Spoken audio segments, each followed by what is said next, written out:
It's my favorite drink. Is it your favorite? It is my favorite drink. Let's go!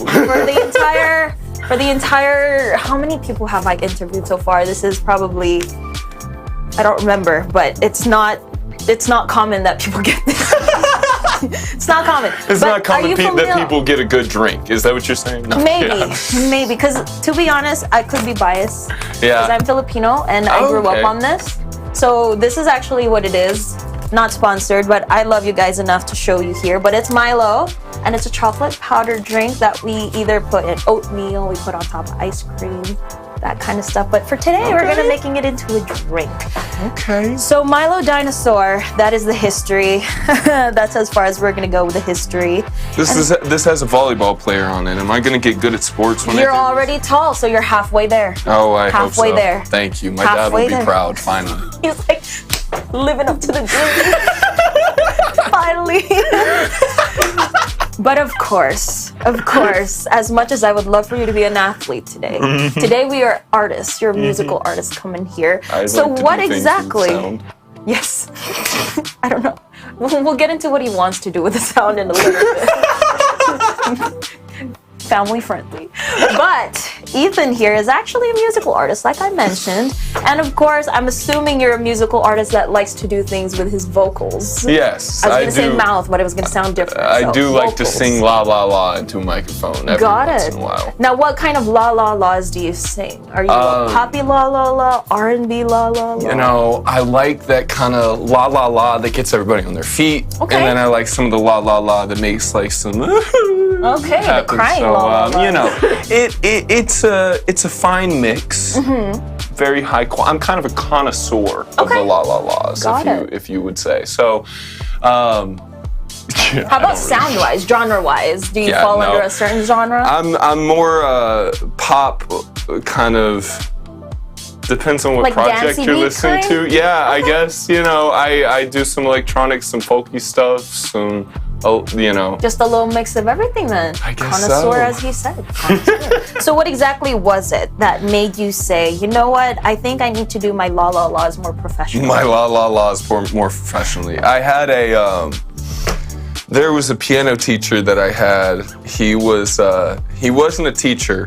Okay. And when I was like 11 years old, 12 years old, we get like this meeting with him right at this local music shop, right? Were you trying to learn the piano, or did you just visit? I was trying. I've been taking piano for like 5 years until that point. Okay. You know, I was trying to learn Sweet Home Alabama. Okay. Good choice. Good choice. From Alabama, so it's kind of like in the contract. But when I can relate to that because I'm from the Bay Area, so a lot of the songs that I hear when I come here is "I left my heart in San Francisco." Oh yeah. It's like part of the contract. I like that. If you don't do it, people end up really angry at you. Really? So I ended up learning it in about 5th grade, and he teaches me the solo, and he's not a teacher, mind you. He's just a local player. He's everything. And he took me under his wing, like, I want to teach this kid, yada yada. And he couldn't read music, he couldn't write it, he couldn't talk to me about theory, but I will never forget those hours and hours and hours we had just jamming with each other and playing and learning songs by ear and just talking about music. And from that point forward, like, when he kind of did that with me, you know, it was just love at first sight. Was that like the point where you were like, I think I want to pursue music as an independent artist? Or was it more of like a cover kind of No, that was a couple years later. I definitely, I fell in love with it immediately. And what he told my dad on that first meeting was, I want to be around when he turns to music completely, right? And that was when I was 11, right? But when I'm 13, 14 years old, I go, I kind of like this, you know. I'm like, I actually need to be here like, now. Yeah. So I'm like, that was kind of I got really lucky. I was really young, but it just felt like the decision I had to make. So you know. So around 13-ish was when you were like, this is the route. This is the road. Right. Which a lot of people kind of look at and they're like. say less. Say, okay, Look at the okay. look, she's like, sure you did. You know what I mean? They're like, okay, but okay, 13-year-old. Okay, 13. Yeah, you got it. But I was laying in bed one day, just like, I should probably do something that I enjoy if I'm gonna do it for a while, yeah. For a while. If I'm gonna do it for like, in my older times. in the older times when I turned like 17. Like when I'm like almost legal. Oh my God. Now, going off of that, of course, you started very young, probably prepubescent. Yeah. Vocal-wise, how was that difference between the sound that you had starting versus now? An octave and a half higher and a lot more inconsistent. Fair. I've heard that. But did it affect your choice in music though? Because I do know a lot of young male artists who sing like very high songs and they get, well known for those high songs, and then they hit puberty and they can't hit it anymore. Right. No, I was very much singing because I enjoyed singing at that age. Okay. By the time I got around to like making music for other people and like as a career and stuff like that, 13, 14, 15, it was very much let me pick a song that I can actually sing. That I can reach that enhances my vocal beauty. So my sound didn't really mature until I was probably 19 years old, 20 years old. Okay. And even then, it's still in the process. It always is finding something new, but that's just until something sticks. Until something sticks. But until then, you're like, I can do this, which is, jack of all trades. You'll end up being a master of something sometime once it hits, like you said. So with that being said, I'm assuming you have some originals because you're writing songs for other people. Yeah. So do you have a specific original that you have that's coming out, or something that just came out, or what is it exactly that brings you here?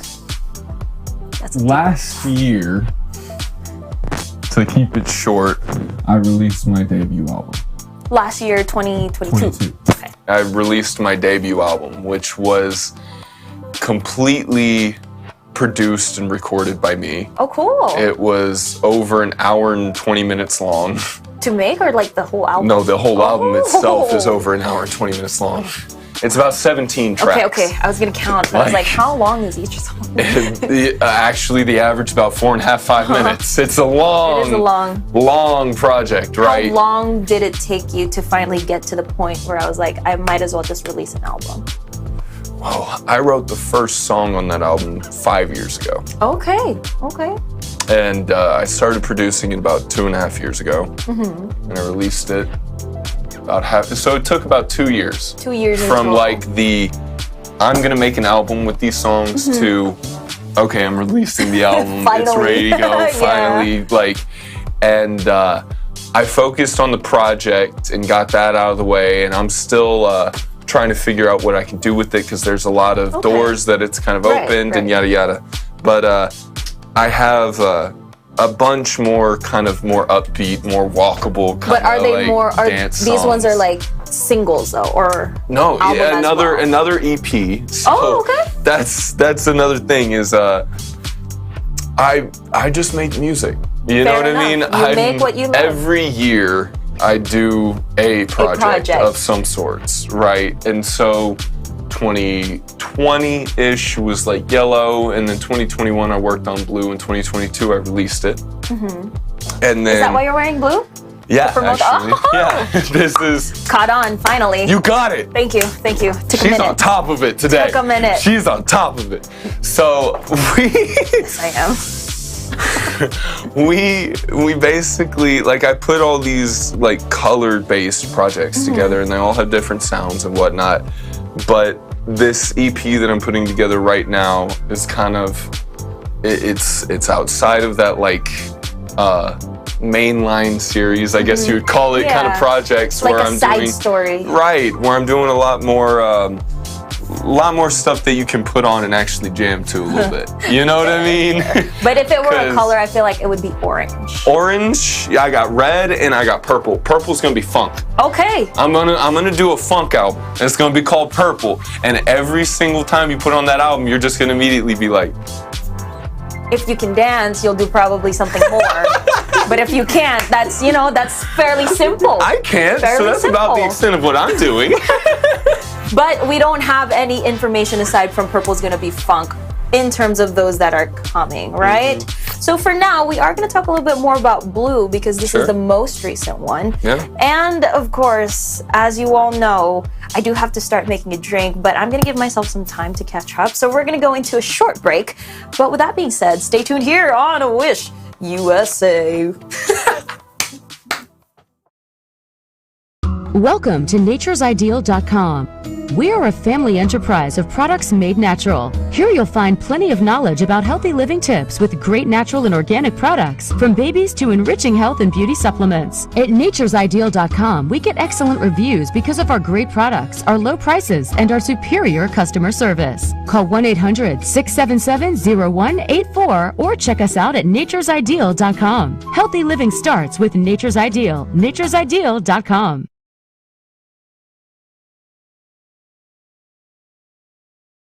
USA Wishers Tea Time. We still have Ethan here wearing his blue, still standing as tall as he can stand. Maybe not quite because he's being very generous with me. But with that being said, we are going to talk a little bit more about Blue. It is a 17-song album. So for this album itself, do you have like a specific way you want the Wishers to listen to it? Like first song to last song, or you can jump around? What kind of album is this? It's definitely first song to last song. Okay. The original concept for it was a movie in your headphones. Oh, the 8D. So, right. And so when you put, and I say it's 17 tracks, right? Yeah. There's 13 songs and then there's 4 poems. Oh, okay. So it reads narratively. There's a story behind it and everything. Everything that you hear is a metaphor for something that's happening in the story, right? Okay. So if he's not specifically saying it or if it's not specifically happening, there's something referring to something else going on in the story. Is that like right? lyric-wise or tune-wise? Both. Okay. Actually, yeah. So that's kind of the whole thing is the, movie in your headphones, right, is that every single aspect of what you're listening to should in some way, and I say should because that's at least the goal that I had, right? Yeah. But it, in some way inform what's going on in the story. So if you hear, oceans and water, that stands for, the uncertainty that he feels at certain points. And then you have the doors shutting, which signify different parts in the story where he descends into deeper depression or finds So there is sort of like a main character in these songs that we're following. Right. So it's a journey of this person. It is a true descent into depression. Oh. If that because Blue is that okay? And from that descent, do we even have like or is it all just starts high, goes low? So that's kind of the idea of the album. Is when I was later into my teenage years, I got really depressed over a few different things. There was just, everybody has different stuff in their life, right? Yeah. But I had written all these songs that were written from my own personal point of view and experiences that I had, but weren't tied together in any way. And what I pretty much did was wrote this story that started with this person feeling these emotions, but not knowing how to deal with them like I did. But not coming out of it like I did, right? So I put them in a different order. I added some more narrative to it, and yada yada. And at the end of the project, he commits suicide. And it's extremely, it's not supposed to be happy or glorified or anything like that. Yeah. But the whole motto of the album, if you'd call it, is it's a permission to feel sad. Yeah. In the way that sure you people will handle it differently though. Right. Yeah. Right. Where, most people feel at some point in their lives suicidal, depressed. Even if they don't say it out loud. Right. Even if it's not an expressed feeling that they can't even admit to themselves, hearing somebody else say it so blatantly at least for me with music, always gave me solace. It always gave me something to relate to. Okay. Right, and so that's kind of what I tried to create, but over a whole project rather than just one song. Got it. Right. Okay. So you mentioned that there's like poems in it. Is it a lyrical poem or just an actual? Okay. Or lyrical poem. It's over this like this soundscape, this sonic design that would be like spoken? behind a movie. Yes, it's spoken. Okay. So they are real poems. You know, it's very much, you know, you put your headphones on, you start at the first song, and then you just close your eyes and wait for like the whole done. hour and how many minutes? 21. Hour and 21. You know, even if you, I feel like even if you don't have good headphones, because you know how like if your phone you put it horizontally, it has like a better sound. Thing, yeah. Right. So shout out to the people who don't have good headphones. Couldn't be me, because you know, I went to college and you need good headphones to learn. To survive. You do need this. So. I'm still in college and I'm struggling right now because mine broke. So. But for those of you who did not know that, I learned that the other day that you can just horizontally put your phone. It sounds pretty good. So if the wishers did want to, like you mentioned, put on your headphones and just listen to it for a whole hour and 21 minutes, where can they find you and your music? That's any music outlet. That's Spotify, that's Apple Music, that's YouTube, that's anywhere you go to stream music, you know? And are they just looking Ethan Sak or? Yeah, Ethan Sak. That's, you know, Ethan, but I gotta say S-A-K. It's not S-A-C-K, okay? Hey, I'm glad you clarified, because there are some people who, even if you clarify, can't spell. Hey, you know, some people didn't pass second grade, which, you know, it's okay. We're, you know, I'm we gonna be accept bitter everybody. about it, guys. If you know, you know. It's you. Anyway, with that being said, we are actually finishing up with this drink. I just got to do the finishing touches. I do want you to know, just a heads up, because I forgot to warn the last person who drank this, the powder on the top may stick to your upper lip, and then you might end up having a brown lippy. But that's not what I thought you were gonna say. Oh, well, I'm glad it's not what you thought I was gonna say, because that means mine's more family friendly. Hey. Just kidding. Maybe. We don't know. I don't know. I can't read minds. But here you go.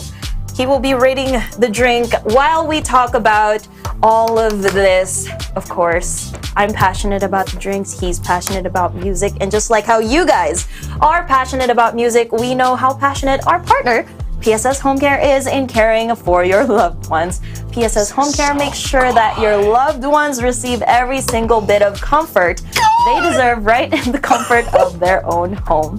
PSS Home Care offers a set of excellent services ranging from home health aid to physical therapy to housekeeping and many more. So if you are from the New York area and are looking for someone to care for your loved ones, make sure to contact PSS Home Care by clicking on the link in our description. Don't forget PSS Home Care, because caring is their culture, and as you guys can see, it's gone. I tried to speak as fast as I could, and he still chugged it. I think I needed a little bit more to be able to taste it. So, just for, you know, purposes of rating, 0 to 10, 0 being maybe this is not a good career. I'm drinking again. Okay, you drink it again? 7.8. I'll take it, 7.8. I will take it. That's a very honest rating, because again, guys, Milo is for the people who love Milo. With that being said, this is still not sponsored by Milo, but if you guys do, just know I love you forever. And Ethan Sak. He'll be the picture. He'll give you the volleyball player. Ethan Sak here with us for Wishers Tea Time. Once again, my name is Teej and this is Wish USA. Wishers, keep on wishing. Bye. Peace.